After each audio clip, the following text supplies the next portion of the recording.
caso de hoje aconteceu no ano de 2008 no estado da Pensilvânia, nos Estados Unidos, e se trata da história de uma au pair brasileira que, por causa de um segredo sombrio, teve seu intercâmbio interrompido de forma totalmente inesperada. Eu sou a Amanda Green e no vídeo de hoje eu conto o caso de Ana Amélia Santos Coco, uma jovem que acabou se envolvendo em uma trama desesperadora que infelizmente destruiu muitos sonhos e envolveu o fim da vida de um inocente. Olá, meus queridos e queridas, sejam bem-vindos de volta ao canal. Aqui eu falo de assuntos relacionados à criminologia e comportamento humano.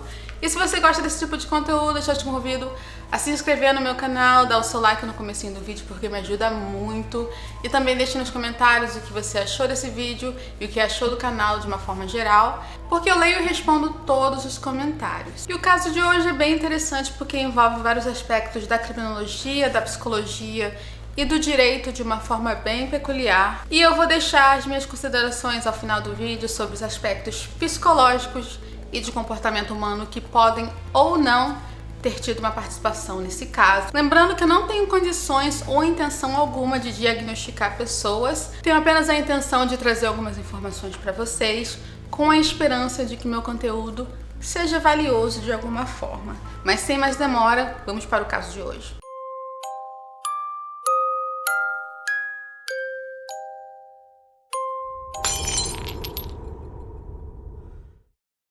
A Ana Amélia dos Santos Coco era moradora de São Paulo e na época dos fatos ela tinha literalmente acabado de completar 24 anos de idade. E apesar desse caso ser relativamente conhecido entre os intercambistas e ex-intercambistas, as informações sobre os detalhes de como tudo aconteceu são bem limitadas e como eu tenho o compromisso de usar apenas fontes jornalísticas confiáveis, eu preferi não trazer algumas informações que eu encontrei no Instagram e no Facebook.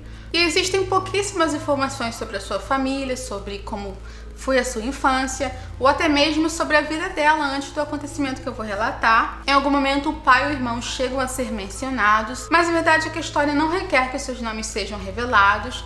E pelo que eu entendi, eles estão por anos tentando se afastar dessa história e levar uma vida normal. Então eu estou escolhendo preservar a identidade desses familiares. Mas eu prometo que isso não vai afetar o cerne do caso, digamos assim. Então nós vamos para o fatídico ano de 2008, que foi o ano em que a Ana Amélia deixou essa cidade no estado de São Paulo, com direção à cidade de Nova York, nos Estados Unidos, onde ela participaria de um treinamento básico como parte do programa Au Pair. E eu tenho que me aprofundar um pouco mais sobre alguns aspectos desse programa, porque eles têm ligação direta com tudo que aconteceu e vocês já vão entender direitinho. Au Pair é uma modalidade de intercâmbio onde jovens de vários países vão para lugares como os Estados Unidos, Irlanda e França para basicamente trabalhar como babá para famílias nativas ou de residentes permanentes desses lugares. E é interessante que, pelo menos nos Estados Unidos, as au pairs são raramente descritas como intercambistas por essas famílias e geralmente são vistas unicamente como mão de obra estrangeira.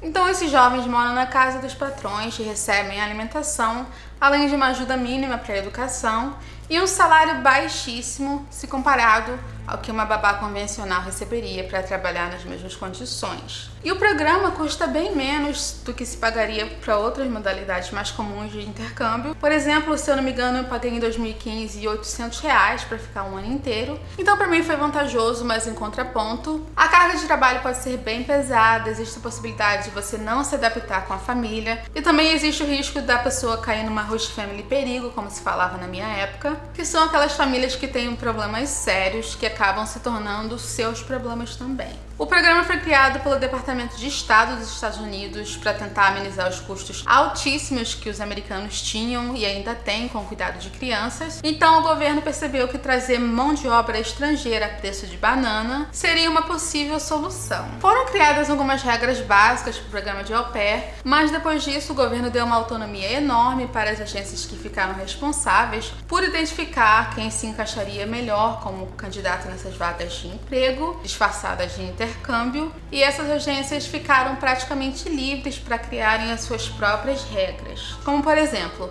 as agências exigem que a au pair não tenha filhos que não esteja grávida no momento do embarque e que, caso engravide durante o intercâmbio, seja imediatamente mandada de volta para o seu país de origem. E essas são regras das agências, não do programa ou do governo, até porque uma regra assim entraria em conflito direto com uma lei federal que protege os direitos reprodutivos das trabalhadoras. Porém, o governo americano fez sim uma vista grossa com essa regra. Afinal, o programa começou justamente para amenizar os problemas que envolvem cuidado de criança no país. Então, se as au pairs começassem a ter filhos em solo americano, seriam mais crianças precisando de cuidado. E por isso a solução podia se tornar um problema. Então foi feita uma gambiarra e, ao invés de ser considerada uma trabalhadora comum, a au pair passou a ser considerada uma estudante intercambista que tinha o direito de trabalhar, mesmo que trabalhasse 45 horas por semana, recebendo menos que o salário mínimo em qualquer estado e tendo a sua vida acadêmica como a menor de suas prioridades. Então, no mês de março de 2008, a Ana Amélia saiu da sua cidade em São Paulo para participar desse programa. Ela iria morar com uma família na cidade de Lower Paxton Township, na Pensilvânia. Mas antes disso, como eu já disse, ela participou do treinamento lá em Nova York, que dura mais ou menos 3 dias. E durante o tempo que ficou em Nova York, a Ana Amélia interagiu muito bem com os outros intercambistas, relatos de que ela era muito divertida e que demonstrava estar muito animada para o futuro que tinha pela frente. Também foi dito que ela se mostrou muito comunicativa, que estava sempre disposta a ajudar as outras au pairs que não entendiam muito bem o inglês. E, enfim, tudo corria como esperado. A Ana Amélia estava se comportando como uma pessoa que estava realizando seu sonho americano, mas o que ninguém podia imaginar é que o futuro daquela au pair brasileira tinha muito mais a ver com um pesadelo assustador do que com a realização de um sonho. E com a personalidade extrovertida da Ana, ela não teve dificuldade em fazer amigas entre as au pairs que estavam em Nova York e acabou criando uma conexão com uma outra brasileira que vamos chamar de Marina para preservar sua privacidade. E durante o treinamento elas fizeram muitas coisas juntas, elas fizeram passeios, conversavam todos os dias e ao fim do treinamento cada uma foi para uma região diferente nos Estados Unidos. A Marina foi para o estado da Califórnia e a Ana Amélia, como eu disse, foi para o estado da Pensilvânia, onde ela passou a morar na cidade de Lower Paxton Township com um casal de veteranos da aeronáutica. E eles tinham 3 filhos. Mesmo com a distância considerável entre os dois estados, as duas permaneceram amigas, elas conversavam quase que todos os dias por telefone. E naquela época o Orkut ainda tinha muita relevância, então as duas também conversavam por lá. E segundo a Marina, durante todas as comunicações, a Ana Amélia aparentava estar muito feliz.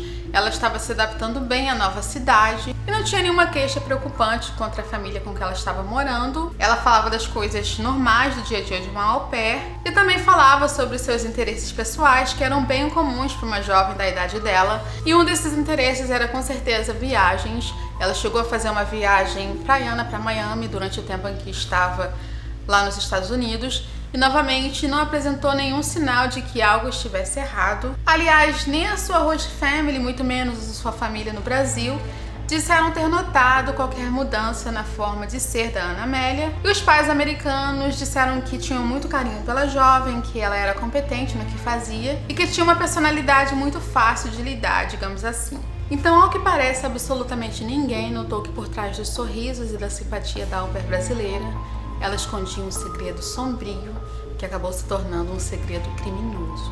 E tudo começou a se desvendar no dia 7 de agosto de 2008, que era uma quinta-feira e não fica claro se a Ana Amélia estava trabalhando ou de folga, mas é fato que naquele dia ela estava passando muito mal.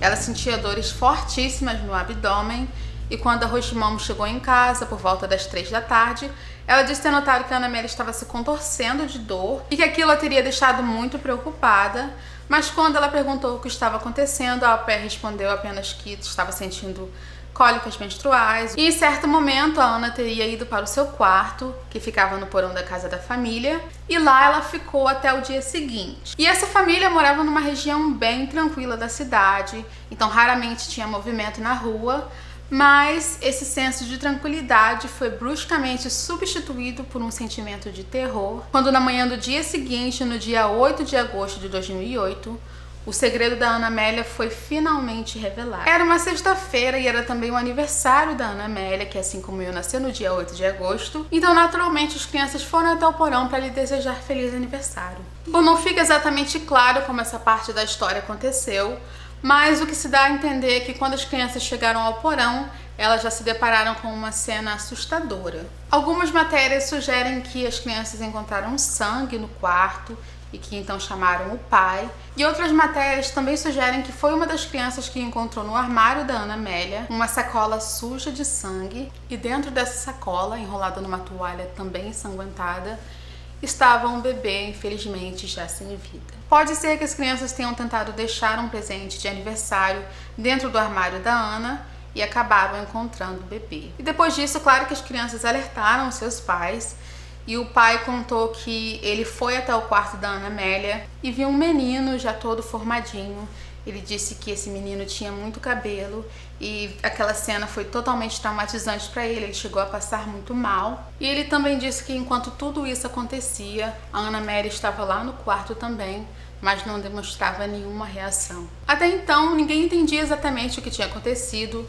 A emergência foi chamada e a Ana Amélia foi levada numa ambulância para que fosse checada e também para que desse algum tipo de explicação. E a polícia também foi chamada e eles começaram a investigar a cena assim que chegaram até o local. E naquele dia mesmo, a Ana Amélia foi entrevistada por investigadores e disse que entrou em trabalho de parto no dia anterior e que ao levantar em algum momento o bebê nasceu e que caiu de cabeça no chão. Ela teria então cortado o cordão umbilical com uma tesoura comum, deixado o bebê no chão e se deitado na cama. Ela disse ainda que se levantou 1 hora depois, foi até o bebê, o acalentou por algum tempo, mas percebeu que ele não se movia, que o coração não batia. E ao perceber isso, ela o enrolou em uma toalha, o colocou dentro de uma sacola plástica e o escondeu no armário. Depois ela acabou mudando um pouco essa versão e disse que depois da suposta queda do bebê, ela o segurou por 10 minutos e que ao perceber que ele estava imóvel, ela teria o deixado no chão e em seguida tomou um banho de aproximadamente 20 minutos e só então ela teria escondido o corpinho no armário. Quando foi perguntada sobre o motivo de não ter pedido ajuda, ela disse que estava confusa e assustada e que passou por um momento de loucura que ela não conseguia explicar e que também não queria ser mandada de volta para o Brasil. Vocês se lembram que no começo do vídeo eu expliquei que as agências não permitem que as au pairs tenham filhos. E a Ana sabia bem que uma gravidez representaria o fim do intercâmbio, o fim do seu sonho americano, e por isso ela teria feito disso um segredo. E apesar de estar grávida de 9 meses quando deu à luz, ninguém disse ter notado que ela estava grávida em nenhum momento, e pelas contas é possível concluir que ela já estava grávida quando chegou aos Estados Unidos. Então houve uma investigação preliminar naquele dia, e com base nas informações preliminares, a Ana Amélia acabou sendo presa logo depois de sair do hospital. E inicialmente ela foi indiciada sob acusação de 2 crimes, que foram, em outras palavras, a ocultação de morte e por não ter tratado o corpinho do bebê com o devido respeito. Até então ela não estava sendo acusada de ter provocado a morte daquele bebê, mas ao passo que as investigações foram avançando, foi descoberto que o bebê tinha ar em seus pulmões. E isso complicaria muito a vida da Ana Amélia. E eu sei que geralmente nós não pensamos nessas coisas, mas os bebês dentro do ventre da mãe não respiram como nós respiramos. Eles recebem oxigênio de forma indireta pela placenta e os seus pulmões naturalmente estão cheios de líquido amniótico, porque por volta da 12ª semana de gestação eles começam a praticar a respiração, digamos assim. Então não seria possível que eles tivessem ar em seus pulmões, a não ser que tenham respirado depois de saírem do ventre da mãe. Então algumas suspeitas foram apontadas, inclusive a suspeita de que para que o bebê não chorasse, a Ana teria posto sua mão sobre a sua boca e o seu nariz, fazendo assim com que ele sufocasse, ou que o teria posto ainda com vida dentro da sacola plástica, enrolado numa toalha, e isso também poderia ter feito com que ele sufocasse. E dessa forma, segundo as leis da Pensilvânia, a Ana Amélia corria o risco de ser sentenciada a uma prisão perpétua. E enquanto leis de várias partes do mundo, como o Reino Unido, o Canadá e o Brasil, como vemos no artigo 123 do Código Penal, prevêem penas relativamente brandas para o crime de infanticídio, quando fica comprovado que a mãe não estava em pleno domínio de suas faculdades mentais. Nos Estados Unidos, não existem leis específicas que lidem com casos assim. E eu não vou entrar nas particularidades dessas leis, se são justas ou não, até porque direito não é a minha área, eu prefiro deixar para pessoas como o Eduardo Carvalho, que me assiste por aqui e estuda direito. Eduardo, um abraço. E realmente existem algumas condições mentais que estão diretamente ligadas ao processo de gravidez e parto, ou ao estado puerperal, que se refere ao período pelo qual a mãe biológica passa durante o trabalho de parto, até algum tempo depois do nascimento do bebê. Durante esse período, geralmente ocorrem mudanças que afetam várias partes do organismo da mulher, incluindo, claro, seu estado psicológico. E esse estado em si é uma parte normal do processo de dar à luz a uma criança. Mas acredita-se também que todas essas mudanças bruscas que podem fazer com que as mães desenvolvam e passem a obedecer mentes perigosas. Lembrando que eu não estou de forma alguma diagnosticando ou afirmando que a Ana Amélia passou por qualquer tipo de transtorno durante a sua gravidez, mas apesar de não ser regra, em qualquer caso que envolve infanticídio, existe a possibilidade da mãe estar passando por um dos transtornos mentais que ocorrem durante a gravidez. Os mais conhecidos são a tristeza materna, a depressão pós-parto, transtorno compulsivo obsessivo pós-parto, o transtorno de estresse pós-traumático pós-parto e o transtorno mais perigoso desses todos é a psicose pós-parto. E esses transtornos são mais comuns do que se pensa, mas aqui nesse vídeo eu quero dar mais foco à psicose pós-parto, que é o transtorno mais mencionado quando se tenta explicar o infanticídio. Bom, a psicose pós-parto é um problema psiquiátrico muito grave, que geralmente começa de repente nas primeiras semanas de parto, mas em alguns casos pode se iniciar até mesmo meses depois da criança nascer. Não se sabe ainda a causa exata desse problema, mas se sabe que durante a gravidez as mulheres que experimentam níveis altíssimos de ansiedade e estresse, além de depressão e incertezas, têm mais chances de desenvolver a psicose pós-parto. E nós sabemos que a Ana Amélia estava longe de casa, escondendo um segredo que para ela representava o fim de tudo, mesmo sabendo que era apenas uma questão de tempo até que ela fosse descoberta, passando por níveis altíssimos de estresse e ansiedade, além, claro, das incertezas que certamente envolveram essa trama. Os sintomas podem incluir, entre outros, alucinações, também confusão mental, pensamentos intrusivos e muito rápidos, comportamento fora do normal, impulsividade, mania de perseguição, raiva incontrolável, etc. Então, com tudo que eu mencionei, a Ana Amélia corria o risco de pegar a prisão perpétua, que é a sentença geralmente aplicada em casos dessa natureza na Pensilvânia, mas ela acabou assinando um acordo com a justiça americana, em que basicamente ela se declarou culpada de todas as acusações e teve sua pena consideravelmente reduzida, mas ainda podia ser sentenciada a uma pena de 12 a 23 anos de reclusão. E foi só no ano de 2009 que a Isa Alper acabou recebendo a pena de 12 anos de prisão, ou seja, o mínimo estipulado pelo juiz, e foi mandada para uma penitenciária lá na Pensilvânia mesmo, onde iniciou o cumprimento da sua pena. Existem algumas matérias que dizem que ela chegou a ser hostilizada pelas outras presas e que por sua própria segurança foi isolada por algum tempo, mas também foi dito que ela tinha um ótimo comportamento e que com o passar dos anos que chegou a trabalhar ensinando e auxiliando outras presas que não dominavam muito bem o inglês, e a Ana Amélia tinha soltura prevista para o ano de 2020, e foi isso que aconteceu no ano passado. Ela saiu da prisão e retornou ao Brasil. E hoje, tanto ela quanto a sua família procuram levar uma vida normal na medida do possível. E aqui nos Estados Unidos, esse caso ainda é citado por organizações que buscam modificar as leis que atualmente não reconhecem que o estado puerperal é um estado singular na vida de uma mãe, e também já chegou a ser mencionado em algumas tentativas de redução das sentenças rígidas que outras mulheres receberam em casos semelhantes. E lá na pacata cidade de Lower Paxton Township, o caso da Ana Amélia ainda é lembrado e geralmente aparece em conversas quando o assunto é proteção a crianças vulneráveis. E intercambistas ou qualquer pessoa viajando fora do país podem facilmente se encontrar em situações que requerem preparo emocional e informações específicas. Então mantenha isso em mente antes de embarcar. E esse foi mais um episódio da série Intercâmbio de Horrores. Eu espero que vocês tenham gostado. E não se esqueçam de deixar nos comentários as suas impressões sobre o caso de hoje. Beijo, tchau, tchau ou bye, bye.